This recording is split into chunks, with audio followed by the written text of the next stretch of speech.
Hello, नमस्कार दोस्तों। मैं रवि सैनी फ्रॉम मौजपुर, तहसील लखनऊ, डिस्ट्रिक्ट अलवर से। तो आज हम बात कर रहे हैं एचडीपी सेकेंड ईयर के। सब्जेक्ट है इंट्रोडक्टरी वेटनरी मेडिसिन साइंस। तो वेटनरी मेडिसिन साइंस का सेकंड सेमेस्टर का है बैक्टीरियल डिजीज। टॉपिक है बैक्टीरियल डिजीज। बैक्टीरियल डिजीज में फर्स्ट है एंथ्रेक्स। तो एंथ्रेक्स क्या होता है? एंथ्रेक्स एक घातक जीवाणु जनित जूनोटिक रोग होता है जो किसी भी क्षेत्र विशेष के जानवरों में अचानक सडनली बहुत तेज़ी से फैलता है। ठीक है। अब एंथ्रेक्स यह रोग मुख्य रूप से भेड़ों में अधिक होता है। मतलब मुख्य रूप से किस में देखा जाता है? भेड़ों में अधिक होता है, परंतु गाय, भैंस, ऊँट, घोड़ा, बकरी आदि में भी हो जाता है। तथा इस रोग में पशु के प्राकृतिक छिद्र मतलब नेचुरल ऑप्टिकस से नाक, मुख, उदर, गुदा, योनि आदि से बिना थक्का जमा हुआ रक्त बाहर आता है। मतलब अनक्लोटेड ब्लड बाहर आता है। ठीक है। तो इसका मेन फैक्टर भी क्या होता है? इस रोग में जो पशु के नेचुरल ऑप्टिकस होते हैं उनसे अनक्लोटेड ब्लड बाहर आता है। ठीक है। अब देखते हैं अदर नेम। तो एंथ्रेक्स को किस किस नाम से जाना जाता है? एंथ्रेक्स को किस किस नामों से जाना जाता है? तो फर्स्ट है गिल्टी रोग, चेहरी बुखार, तिल्ली बुखार बोलते हैं, स्प्लिन फीवर, जैविक आतंकवादी बीमारी, पाश्चर, वुल सॉर्टर डिजीज। वुल सॉर्टर मतलब जो ऊन का कार्य करने वाले, भेड़ों से ऊन उतारने वाले या ऊन का कार्य करने वाले लोग होते हैं, उनमें ये रोग होता है। तो उसमें किस नाम से जाना जाता है? वुल सॉर्टर डिजीज या कार्बन डिजीज नाम से जाना जाता है। ठीक है। तो ईटियोलॉजी देखते हैं। रोग कारक। ईटियोलॉजी का मतलब क्या होता है? रोग कारक मतलब ईटियोलॉजी पशु चिकित्सा विज्ञान की वह शाखा जिसकी अंतर्गत रोग निर्धारित करने की कला या विज्ञान ईटियोलॉजी कहलाती है। तो रोग किस कारण से होता है? ईटियोलॉजी है यह रोग बैसिलस एंथ्रेक्स ग्राम पॉजिटिव नामक बैक्टीरिया द्वारा होता है। किसके द्वारा होता है? बैसिलस एंथ्रेक्स ग्राम पॉजिटिव नामक बैक्टीरिया द्वारा होता है। ठीक है। अब बैसिलस एंथ्रेक्स ग्राम पॉजिटिव नामक बैक्टीरिया द्वारा तो होता है, लेकिन पशु में बैसिलस एंथ्रेक्स किस माध्यम से पहुंचता है? तो इसकी पैथोजेनेसिस देखते हैं। क्या देखते हैं? पैथोजेनेसिस मतलब रोग का फैलाव। तो रोग पशु में कैसे फैलता है? यह बैक्टीरिया पशु की मृत्यु के पश्चात बाह्य वातावरण में हवा, मिट्टी आदि में स्पोर मतलब कवच बना के लंबा समय तक जीवित रहता है। कितने समय तक जीवित रहता है? लंबे समय तक। अब लंबे समय तक जीवित रहता है, लेकिन पशु के शरीर में कैसा होता है? तो जैसे ही ये बैक्टीरिया होता है, इसको हम पशु मर जाता है, मतलब एंथ्रेक्स से ग्रसित जो पशु होता है वो मर जाने के पश्चात हम उसको बाहर पटक देते हैं।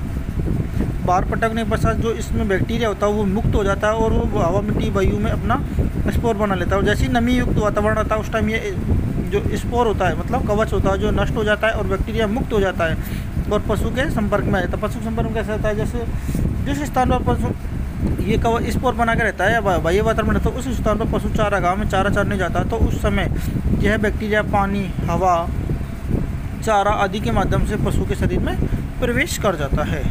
ठीक है। नेक्स्ट है सिम्टम।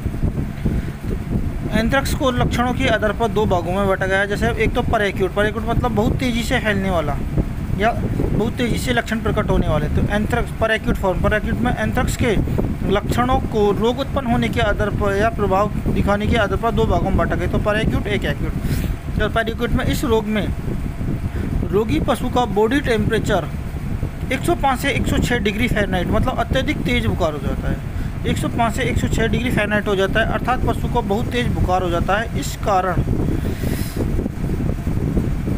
रोगी पशु की पल्स रेट एवं श्वसन दर भी अचानक बढ़ जाती है एवं पशु को श्वसन ग्रहण करने में परेशानी होती है। एक तो क्या होता है? पशु का टेम्परेचर कितना हो जाता है? 105 से 106 डिग्री फ़ारेनहाइट हो जाता है। दूसरी कंडीशन क्या होती है? जब टेम्परेचर बढ़ता है तो क्या होता है? पशु के पल्स रेट मतलब हृदय की धड़कन एवं श्वसन की गति अचानक से बढ़ जाती है और पशु को जैसे श्वसन की गति बढ़ती है तो पशु को श्वसन ग्रहण करने में परेशानी होती है। ठीक है। नेक्स्ट लक्षण है इस रोग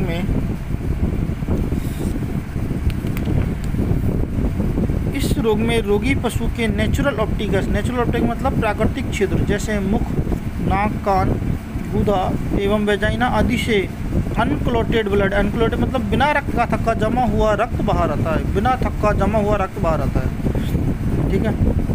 अब बिना रक्त थक्का जमा हुआ बाहर तो एक एपिस्टेक्सिस में भी आता है, लेकिन एपिस्टेक्सिस में किससे आता है, ओनली ऑन नाक से आता है, और उसमें फ्रेश ब्लड आता है, इसमें बदबूदार भी आ सकता है, ठीक है। तो एंथ्रेक्स में क्या होता है, नेचुरल ऑप्टिकस, मुख, नाक, कान, जो भी प्राकृतिक क्षेत्र है सभी से आता है। रोग की इस अवस्था में लक्षण प्रकट होने के पश्चात 10 से 12 घंटे में पशु की मृत्यु हो जाती है। मतलब परएक्यूट स्टेज में लक्षण प्रकट होने के 10 से 12 घंटे पश्चात रोगी पशु की मृत्यु हो जाती है। दूसरी एक्यूट फॉर्म, इस अवस्था में पशु को तेज बुखार रहता है, मतलब तेज बुखार ही रहता है। इस अवस्था में रोगी पशु के शरीर में संकुचन मतलब कॉन्ट्रैक्शन क्रिया, जो मांसपेशी हो उसमें संकुचन क्रिया प्रारंभ हो जाती है। इस अवस्था में रोग होने के पश्चात गर्भित पशु का गर्भपात हो जाता है, मतलब जो गर्भित पशु होता है उनमें क्या होता है, अबॉर्शन हो जाता है। इस रोग में रोगी पशु ब्लैक कलर का यूरिन डोनेट करता है, मतलब काले रंग का मूत्र त्यागता है। इस रोग में रोगी पशु की लिम्फ नोड, लसिका ग्रंथियों में होती है ना, उसमें सूजन आ जाता है, जिसके कारण रोगी पशु की जीभ, गला, थोरेसिक रीजन, मतलब छाती या वक्षीय रीजन में सूजन आ जाता है। इस अवस्था के अंत में रोगी पशु की अचानक से मृत्यु हो जाती है, सडनली मृत्यु हो जाती है, तथा मृत्यु के उपरांत भी नेचुरल ऑप्टिकस से, नेचुरल मतलब प्राकृतिक छिद्रों से बिना थक्का जमा हुआ रक्त बाहर आता रहता है। नोट, अब इसका मेन होता है, इम्पोर्टेंट होता है कि एंथ्रेक्स से ग्रसित या संभावित पशु की मृत्यु के पश्चात उसका पीएम मतलब पोस्टमार्टम नहीं करते हैं, क्योंकि पोस्टमार्टम करते हैं तो बैक्टीरिया डायरेक्ट वातावरण में मुक्त हो जाता है, इसलिए इसका पोस्टमार्टम नहीं करते हैं। एवं पशु के शरीर पर नमक डालकर मिट्टी में दाब दें या उसको पशु को जला देना चाहिए। अब इसका डायग्नोसिस देते हैं। डायग्नोसिस मतलब निदान। डायग्नोसिस क्या होता है, रोग निर्धारित करने की कला या विज्ञान को डायग्नोसिस या निदान कहते हैं। तो डायग्नोसिस मतलब एंथ्रेक्स पशु में है या नहीं है, इसका अपन निर्धारित कैसे करते हैं। तो निर्धारित किसके आधार पर करते हैं, पहला तो करते हैं लक्षणों के आधार पर, दूसरा करते हैं पशुपालक की हिस्ट्री के आधार पर, मतलब पशुपालक से पूछने के आधार पर, तीसरा है एस्कोलिक टेस्ट है, एस्कोलिक या फ्रीडम टेस्ट की या रीजन रिएक्शन के आधार पर करते हैं। एस्कोलिक टेस्ट इंपॉर्टेंट होता है। नेक्स्ट है उपचार। रोगी पशु का लक्षण उत्पन्न होने के पश्चात इस रोग का कोई उपचार संभव नहीं होता है, परंतु प्राथमिक लक्षणों के आधार पर निम्न उपचार करते हैं। प्राथमिक लक्षणों के आधार पर करते हैं। पहला जैसे एक इंजेक्शन से streptopenicillin 2.5 mg per kg body weight intramuscular दिया जाता है। दूसरा procaine penicillin 48 lakh unit for 3 days intramuscular देते हैं फॉर लार्ज एनिमल में। तीसरा इंजेक्शन OTC, इन तीनों में से 2 देते हैं, एक तो OTC दे सकते हैं और दूसरे इन दोनों में से एक देते हैं। इनमें से कौन सा देते हैं, प्रोकैन पेनिसिलिन और स्टेप्टोपेनिसिलिन दोनों में से एक दिया जाता है, सिंगल, ठीक है। उसके बाद में पशु को एनाल्जेसिक ड्रग्स देते हैं। एनाल्जेसिक जैसे कि दर्द निवारक होती हैं, फिर जो दर्द निवारक है,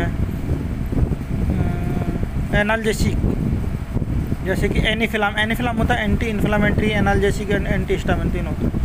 तो एनीफिलाम 15 ml देते हैं। नेक्स्ट है रोगी पशु को एंटी एंथ्रेक्स सीरम 250 से 300 ml intravenous IV very slow देते हैं। कितना देते हैं, 250 से 300 ml वेरी स्लो। अब इस रोग में क्या होता है, पशु को ब्लीडिंग होती है, ब्लीडिंग के लिए इंजेक्शन आता है जैक्सो 20 ml IM देते हैं, या टेक्जाब्लेड आता है, जैक्सोट है, टेक्जाब्लेड है, क्रोम है, काफ़ी आ रहे हैं, तो इनमें सब में से एक दे देते हैं जैक्सोट। नेक्स्ट है कंट्रोल।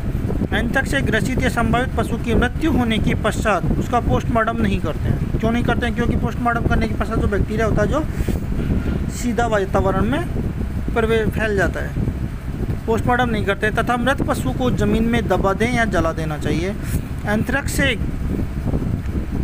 ग्रसित पशु के दूषित चारा, पानी एवं अन्य अवयवों को स्वस्थ पशुओं से दूर रखें या अलग रखें। रोगग्रस्त पशु को स्वस्थ पशुओं से दूर रखें। पशु बॉडी की फिनाइल से सफाई करें तथा बिछावन को जला दें या ज़मीन में गाड़ देना चाहिए।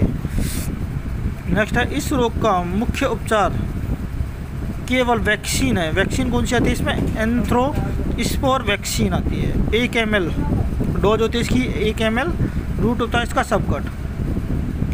तो इसके वैक्सीन कौन सी होते हैं? एंथ्रोस्पोर वैक्सीन 1 ml सबकट, ठीक है। तो ये होगा कंट्रोल।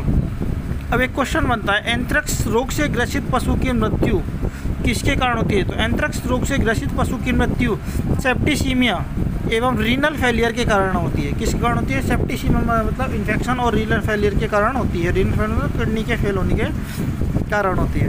नेक्स्ट है, एंथ्रेक्स रोग में पशु की मृत्यु होने के पश्चात पशु का शव को नहीं खोलते मतलब उसका पोस्टमार्टम नहीं करते हैं। तो ठीक है दोस्तों, ये था आज का टॉपिक एंथ्रेक्स। तो नमस्कार, जय हिंद।